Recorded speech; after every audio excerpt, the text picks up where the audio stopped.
자, 여러분 안녕하십니까? 정병렬 선생님의 재정학 연습 챕터 3장 외부성 기본 핵심 문제 6번 문제를 풀어보도록 하겠습니다. 6번 보시면 자, 코즈 정리에 관한 설명으로 옳지 않은 것은 이렇게 나와 있어요. 자, 우리 외부성을 해결하게 되는 하나의 방법을 제시한 코즈라는 학자가요, 노벨상을 받았죠. 거래 비용이라는 걸 가지고 받게 되었는데요. 이 거래 비용이라는 게 굉장히 중요합니다. 말 그대로 시장의 원리를 사용하는 데 있어서 뭔가 거래하는 데 비용이 많이 들게 되면 우리 기업의 본질 그런 거 할 때 얘기하는데, 주로 우리는 이렇게 외부성과 관련해서 자발적인 협상 얘기할 때 거래 비용을 많이 씁니다. 뭔가 협상하거나 거래하거나 뭐 그런 제반 비용들을 다 거래 비용이라 하는데요. 이 거래 비용이 없다라고 하면 작아야 됩니다. 그러면 당사자들이 자발적인 협상을 통해 가지고요, 거래 비용이 없다면, 극단적으로 없다는 게 이제 현실적이지는 않으니까 굉장히 작을 때 정부의 개입 없이 관련 당사자들의 자발적으로 자생적으로 협상을 통해서 외부성을 해결할 수 있다, 요걸 주장하는 거죠. 자, 그래서 여기서 얻게 되는 임플리케이션은 뭔데요? 라고 하면은 정부야 개입하지 말아라, 이게 여기서 얻게 되는 정보예요. 오케이? 그래서 정부의 개입에 대해서 반대합니다. 그러니까 우리가 정부 개입을 왜 해야 되는데요? 하면 시장 실패잖아, 외부성도. 그래서 정부가 반드시 개입해야 되는 것처럼 보이는데, 아니야, 개입하지 마. 오히려 네가 개입하다가 잘 모르면서 자칫 잘못 개입하면 상황을 더 악화시킬 수 있어. 이렇게 끌고 가는 것이죠. 자, 우선 1번에 보시면 외부성이 있을 때 형평성이 맞습니다.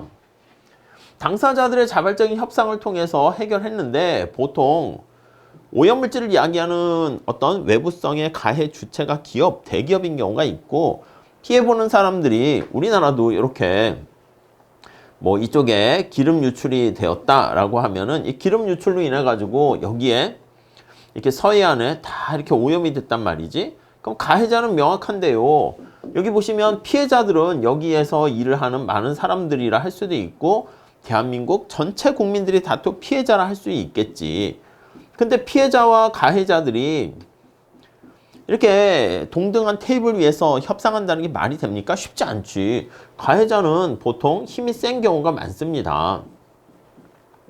피해자는 또 다수의 뭔가 합의가 되지 않는 사람들이 모여 있단 말이죠. 그러니까 제대로 된 협상을 못하고 협상하게 되면 오히려 피해자들이 불리해질 수가 있게 되죠. 아무튼 그런 걸 떠나서 여기에서는요, 누가 가해자고 피해자고 이거가 중요한 게 아니라 외부성 중에서 해결한다라는 거, 이거 효율성 측면에서 우리가 자원 배분에 낭비 없이 효율성, 요거를 달성할 수 있다는 것이죠.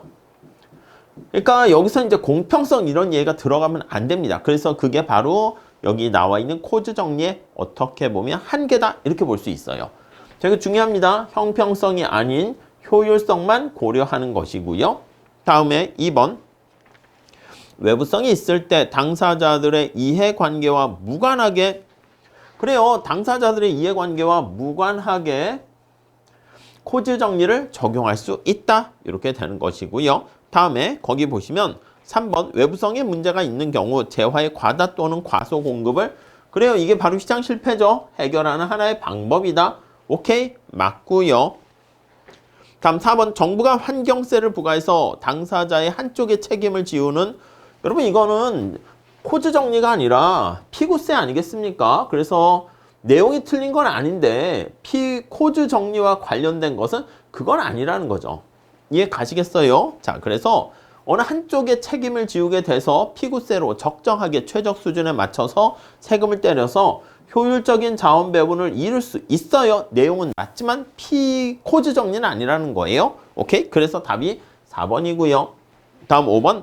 소유권이 분명하다면, 그래요, 소유권이 분명히 획정돼 있다면 누가 주인인지 그걸 획정해 줘야 돼. 그래서 앞에서 말씀드린 것처럼 피해자에게 소유권이 있어도 되고 가해자에게 있어도 되고, 중요한 거는 누가 주인이야? 요거를 알려주는 게 중요합니다. 그럼 당사자들의 자발적인 협상, 거래에 의해서 시장 실패가 해결된다. 정부 개입 필요 없다. 이렇게 되는 거죠. 자, 귀속의 주체는 무관합니다. 그래서 하청 같은 경우에 그게 이제 가해자에게 있더라도 당사자들의 자발적인 협상을 통해서 해결할 수가 있습니다. 그래서 가끔 요걸 보셔야 돼. 문제 중에서 맞냐 틀리냐 자체가 아니라 코즈 정리와 관련 있냐 없냐 그런 얘기니까 4번 얘기는 뭐 틀렸다고 보기는 어려울 수 있겠지만은 코즈 정리랑은 거리가 멀다. 이렇게 보시면 되겠습니다. 자, 이렇게 정리하시고 다음 시간에 7번 같이 풀어보도록 할게요. 감사합니다.